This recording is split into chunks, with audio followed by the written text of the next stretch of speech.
बहुत समय पहले की बात है। एक छोटे से गांव में एक भूतिया झील थी। लोग कहते थे कि उस झील में रात को भूत दिखाई देते थे। किसी ने उन भूतों को देखा था और किसी ने उनकी आवाज सुनी थी।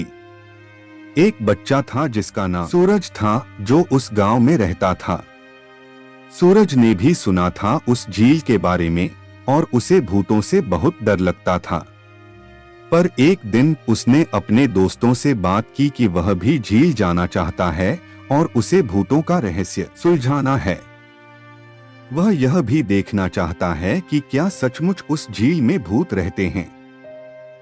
सूरज के दोस्तों ने भी उसके साथ भूतिया झील जाने का फैसला किया। वे सब मिलकर भूतिया झील की ओर बढ़े। झील की तरफ बढ़ते समय सूरज ने विचार किया कि क्यों ना भूतों से बात की जाए।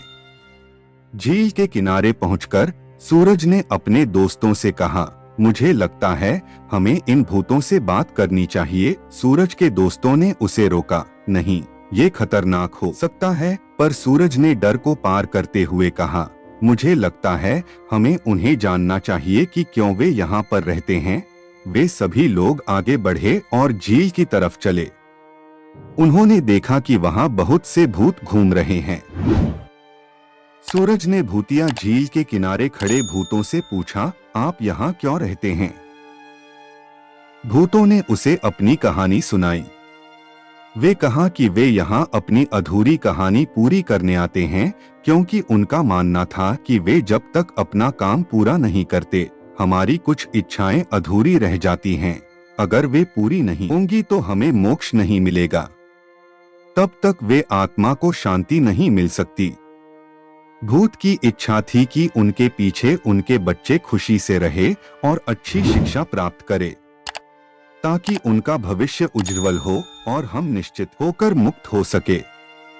यही उनकी एक अधूरी इच्छा थी, जिसकी वजह से उनकी मुक्ति नहीं हो रही थी, क्योंकि उन्हें अपने परिवार की बहुत चिंता थी। सूरज ने उनकी मदद करने का निर्णय किया। वह और उसके दोस्त उन भूतों की मदद करने में उनका साथ दिया। उन्होंने मिलकर भूतों की अधूरी कहानी पूरी की। भूतों के बच्चों का दाखिला अच्छी स्कूल में कराई, अच्छी शिक्षा दिलाने का भरोसा दिया। झील के किनारे जब भूतों ने अपने काम को पूरा किया तो वे शांति से आत्मा को विदा कर दिए। सूरज और उसके दोस्तों ने देखा कि भूतिया झील का माहौल अब बहुत शांत और सुहाना हो गया था। उन्होंने समझा कि हर किसी का काम करना जरूरी होता है, चाहे वो भूत हो या मानव, हमें सबकी मदद करनी चाहिए। इसके बाद से सूरज और उसके दोस्तों ने नए दृष्टिकोण से सबकी मदद करके जीना शुरू किया और तरक्की हासिल की।